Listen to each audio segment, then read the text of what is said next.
Baik, Bismillahirrahmanirrahim. Assalamualaikum warahmatullahi wabarakatuh. Pak Gatot dan Bapak sekalian, saya hatur nuhun mewakili daerah Bandung, Jawa Barat dengan Brigjen Purnomo sore. Nah itu beliau di sebelahnya Pak Abraham. Ya. Itu saya diundang, saya datang. Dan terima kasih. Saya bisa mendengarkan. Kenapa? Negara Pasundan, bukan? Wah, ya, negara Pasundan kalau perlu. Jadi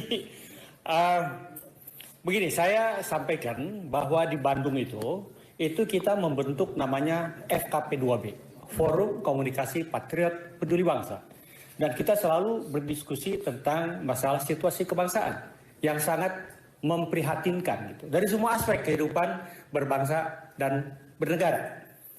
Di antaranya masalah pemilu 2024, kita sudah melihat bahwa ini kecurangan pasti akan terjadi dan lebih masif dari pemilu yang sebelumnya. Jadi semua unsur dikerahkan untuk kecurangan, untuk mendukung salah satu paslon. Ya, jadi oleh karena itu dari diskusi itu lahirlah petisi 100. Ya, petisi 100. Petisi 100 itu ya terus terang aja jangan sampai terjadi pemilu gitu. Tetapi lengserkan Jokowi, karena kalau kita lihat ya, Jokowi ini sudah melanggar konstitusi, sudah melanggar Undang-Undang Dasar 45, di mana di UUD 45 disebutkan bahwa pemilu itu harus luber dan jurdil. Dari indikasi yang ada, bohong, nggak akan mungkin itu dilakukan. Jadi sebenarnya itu sudah sesuai konstitusi kalau kita melengsarkan Jokowi, itu, ya. Nah kemudian tadi saya dari Prof. Ishak ya, itu kaget dan juga tidak kaget gitu loh.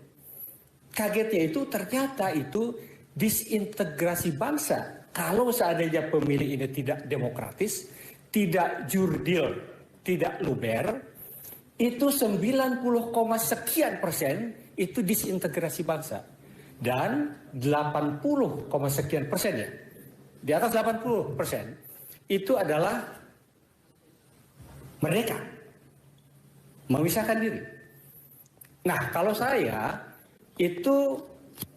mewakili, dulu saya punya, nenek moyang saya itu punya negara yang namanya Kerajaan Pajajaran, dan itu memberikan mandat untuk yuk bersama-sama membangun NKRI. Tetapi untuk sesuai dengan pembukaan UUD 45 ada 4 tugas pemerintah. Kita menyatu seluruh kerajaan-kerajaan di Nusantara, ya. Tetapi lakukan itu 4 tujuan negara dibentuk NKRI ini. 1, menjaga kedaulatan wilayah. Yang kedua, mencerdaskan kehidupan bangsa, kesejahteraan umum, dan ikut serta dalam ketertiban dunia. Ini sekarang kalau kita jujur kita lihat, nggak ada itu ke sana. Yang ada bagaimana membuncitkan perutnya masing-masing para pejabat, ya. Mau berapapun, misalnya kalau perlu dijual ini negara, ya.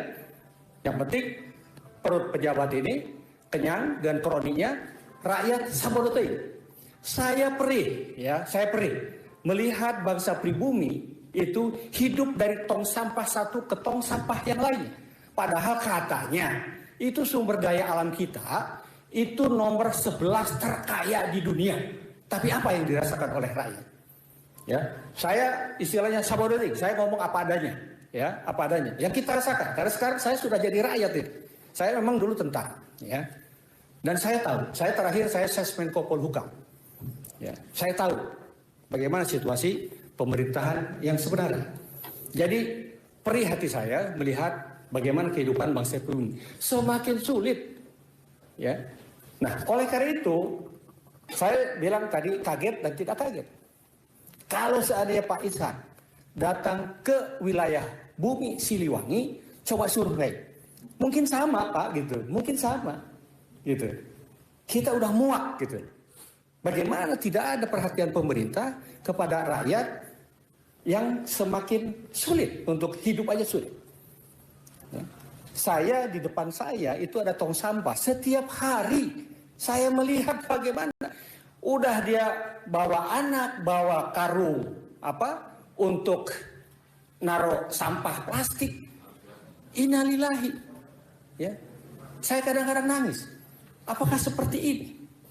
Kalau pada saat mau pemilu seperti sekarang, wah, perhatiannya kepada rakyat bukan main.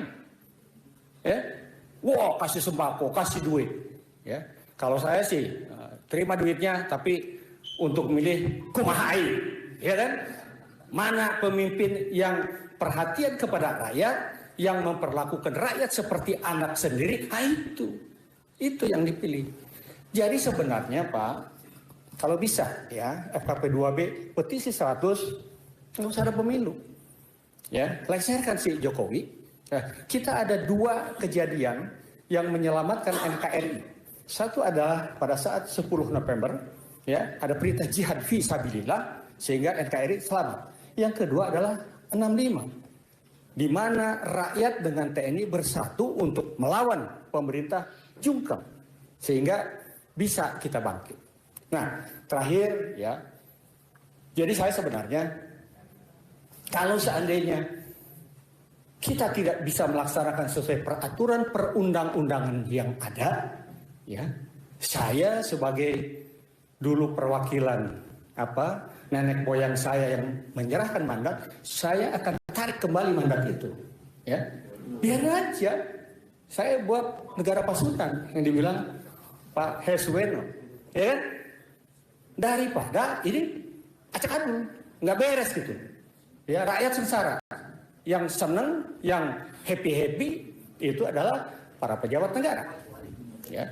Jadi itu kemudian saya hanya menghimbau, mengingatkan kepada adik-adik saya yang masih dinas. TNI itu disumpah. Di antaranya, demi Allah saya bersumpah bahwa saya akan setia kepada NKRI yang berdasarkan Pancasila dan Undang-Undang Dasar 1945 yang asli kalau saya. Ya. Nah, kalau kita melihat bahwa kepala pemerintahan, kan presiden itu kepala negara juga kepala pemerintahan. Kalau kepala pemerintahan tidak beres, sumpahnya bukan kepada pemerintah kok, sumpahnya kepada negara. Justru TNI harusnya ngajak datang kepada pemerintah. Lu sudah melanggar Undang-Undang Dasar 45. Kamu harus kembali. Kalau tidak kembali, saya akan ambil alih. Kalau perlu begitu, kalau saya. Iya kan? Harusnya begitu. Karena itu sumpah demi Allah saya bersumpah.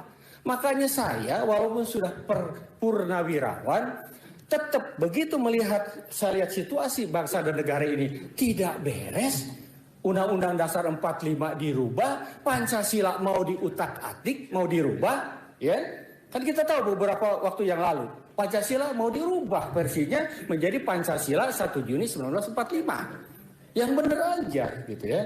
Makanya karena sumpah saya adalah pribadi, demi Allah saya bersumpah. Oh, sampai yaumil akhir itu sumpah itu saya harus pertanggungjawabkan. Nah, oleh karena itu saya ingatkan kepada adik-adik saya yang masih dinas, yuk sumpahmu itu sampai yaumil akhir kalian dituntut oleh Yang Maha Kuasa. Jadi masukkan, ajak pemerintah masuk ke dalam track yang seharusnya dilakukan. Jadi itu aja yang bisa saya sampaikan. Kurang lebihnya mohon maaf. Wabillahi taufiq wal hidayah. Wassalamualaikum warahmatullahi wabarakatuh.